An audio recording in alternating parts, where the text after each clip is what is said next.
Bonjour, bonjour. Bienvenue dans mon live quotidien. Installez-vous, prenez place. J'ai envie de vous partager un grand message très, très, très important. Je pense aujourd'hui plus important que tout le reste en fait.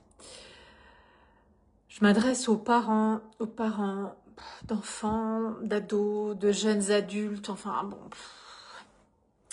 de parents qui accompagnent des enfants, leurs enfants qui n'ont pas encore quitté le cocon familial ou qui cherchent, qui se cherchent, qui ne savent pas, qui cherchent, qui sont perdus.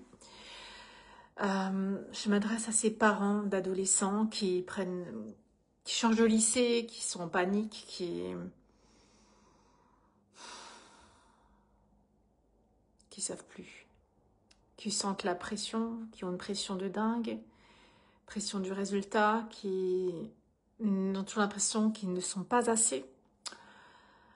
Je m'adresse à ces parents qui ont ces enfants qui voudraient que leurs enfants ils aient de meilleurs résultats, que leurs enfants sachent déjà ce qu'ils veulent faire quand ils seront grands.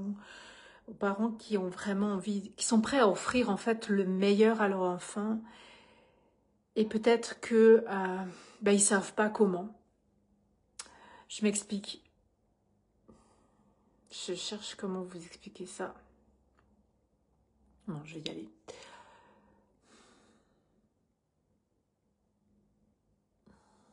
Aujourd'hui, donc je suis maman de 2 jeunes adultes, on va dire 19 et 21 ans.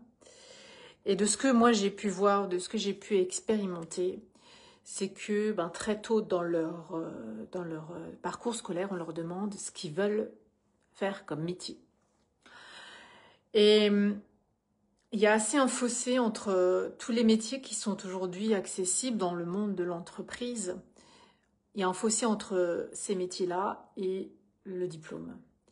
Le métier avec un certain intitulé dans cette entreprise-là ne sera pas exactement le même dans une autre entreprise. Et les jeunes, ils s'y retrouvent plus. Ils sont complètement paumés. Ils sentent qu'il y a un truc qui n'est pas aligné. Il y a aussi une énorme pression une pression scolaire. Pression, je sais pas d'où elle vient, pas forcément des parents. Alors moi, nous n'étions pas trop les parents à les pousser, à avoir des meilleurs résultats, à avoir les meilleures notes. Non, pas du tout. On n'était pas du tout dans ce mood-là, mais elles l'ont. Je ne sais pas par où ça passe, par l'école, les professeurs, les instituts, les copains. Je ne sais pas par où ça passe, mais en tout cas, elles l'ont. Cette pression de c'est pas assez bon.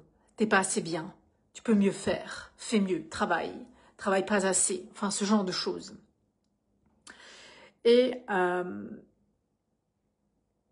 ça bousille un gosse en fait, ça les bousille.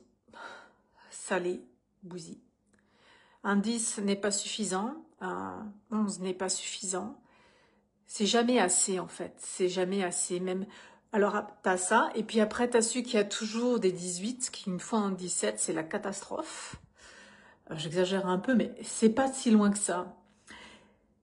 Et cette pression, en fait, elle est vraiment, elle est puissante. Elle perturbe les ados. Et nous, en tant que parents, parfois, on est complètement perdus là-dedans parce que, en tout cas, moi, c'est parce que je poussais pas mes enfants à avoir ça. Pourtant, ils avaient cette pression-là, cette pression qui les rendait malades, qui leur mettait un stress, qui les empêchait de dormir, qui les rongeait leur bide, qui tout ça.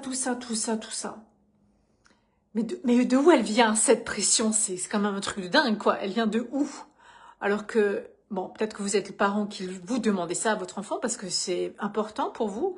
C'est vrai que moi, j'ai toujours dit, on a dit, nos filles, il faut que tu aies de bons résultats. Comme ça, tu pourras choisir ton métier. Je pense que c'est plus vrai aujourd'hui. Moi, l'examen que j'ai fait, ça n'a plus rien du tout à voir aujourd'hui avec ce que je fais. Est-ce que ça m'a servi dans ma carrière? Peut-être un peu au début et encore, je ne savais rien du monde, je ne savais rien du métier, je n'ai pas appris un métier, j'ai appris de l'histoire, j'ai appris du français, j'ai appris des choses qui m'ont pas servi du tout. Et aujourd'hui, je pense qu'on a un rôle, nous les parents, qui vraiment la priorité, c'est pas qu'ils aient des bonnes notes à l'école ou qu'ils aient le meilleur diplôme. Je pense que la priorité, pour nous, les parents, c'est que notre enfant, il se sente bien. Mais qu'il soit bien, mais pour de vrai, et pas pour de faux. Et pas... Vraiment. En tant que maman, on le ressent. En tant que papa, je suis sûre que vous le sentez aussi. Comment il est votre enfant, comment il se sent votre enfant quand il va à l'école. Est-ce qu'il s'amuse? Est-ce qu'il a un enthousiasme pour apprendre ses mathématiques, pour apprendre, je sais pas, toutes les matières qu'ils ont à apprendre? Ou est-ce que vous sentez un poids? En fait, je vous dis ça parce que ça a une importance vraiment capitale de le capter déjà le plus tôt possible. Parce qu'aujourd'hui, il y a des jeunes ados, des jeunes adultes qui sont en souffrance extrême. Mais vraiment, nous, notre génération, on attend peut-être, on a tenu jusqu'à 40, 45, 50 ans, 55 ans, et c'est là où ça pète en fait, où on peut plus. Chez les jeunes, aujourd'hui, c'est tout de suite. Ils veulent plus attendre. Ils veulent plus attendre d'avoir 50 ans pour vivre leur meilleure vie. Ils veulent plus attendre d'avoir 45 ans pour vivre leur meilleure vie. Ça ne suffit plus de leur dire, toi les meilleures études que tu veux, comme ça, tu trouveras le métier de tes rêves. Ça ne marche pas du tout. Ils sentent que c'est un gros fake, cette histoire-là. Et là, nous, en tant que parents, on doit être vigilants à les accompagner là-dedans. Et c'est vraiment quelque chose qu'on n'a pas appris. On n'a pas appris, de toute façon on est parents, on n'a pas appris à être parents, on vit sur le tas, on fait comme on a fait avec nous parce qu'on trouve qu'on est plutôt pas mal et on perpétue la même chose, on entend les voisins, les copines, la famille, la sœur, la belle-sœur qui disent machin et alors on fait comme ça mais au final, est-ce que c'est vraiment ça d'accompagner un enfant ? Alors, quand je dis on va accompagner un enfant, le soutenir, il y a toutes les mamans qui me disent « Mais oui, mais moi je soutiens mon enfant, je soutiens ». Je sais très bien que vous le soutenez, mais est-ce que vous le soutenez dans le bon sens? Ou est-ce que vous le soutenez pour qu'il ait de bonnes notes? Est-ce que vous le soutenez pour qu'il soit différent? Est-ce que vous le soutenez pour qu'il soit mieux que ce qu'il est aujourd'hui? Est-ce que votre seul objectif, c'est qu'il se sente bien et si vous n'êtes pas bien, vous êtes inquiète? Donc l'enfant ne veut pas que vous soyez inquiète, donc il va dire qu'il se sent bien. Bah oui, parce qu'après tu t'inquiètes, maman. Donc il va pas vous le dire. Alors comment tu fais? Il faut que l'enfant il a un espace, il soit en espace avec vous, qu'il se sente pas jugé, qu'il se sente qu'il ait le droit de parler bien. Et que c'est un passage.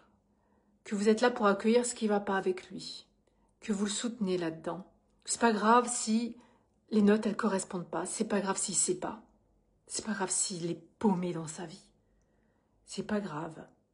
C'est pas grave s'il essaye de faire des études et qu'en fin de compte, cette voie, c'est plus possible pour lui et qu'il arrête au début d'année, milieu d'année, sans avoir passé l'examen. Juste avant, on s'en fout. On s'en fout. Il faut d'abord qu'il aille bien. Il faut d'abord qu'il aille bien.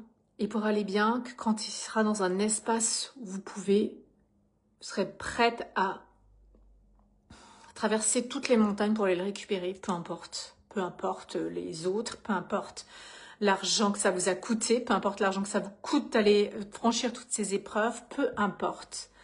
Juste parce que vous le savez que c'est pour votre enfant, que vous êtes prête à tout lui offrir en grand. Et tout lui offrir et lui offrir cet espace où il peut venir chez vous et où il peut déposer ce qui ne va pas. Déposer ce qui ne va pas sans que vous partiez en cacahuète, sinon il ne va plus venir. Sinon il ne va plus venir. C'est certain, il va fermer sa porte et il ne va pas pouvoir vous parler. C'est ce qui se passe avec beaucoup d'ados et parents. En fait, ils nous écoutent plus. On dit toujours les ados, ils nous écoutent plus. Mais oui, parce qu'on est tout le temps à râler après eux, à leur dire ce qu'il faut faire. Il n'y a rien de bien là-dedans. Ils sont jamais assez bien. Et on ne veut tellement pas qu'ils soient mal que dès qu'ils disent que ça va pas, nous on s'inquiète, nous on va plus bien. Et puis l'enfant, il veut tellement que ses parents ils soient heureux qu'ils vont pas leur dire.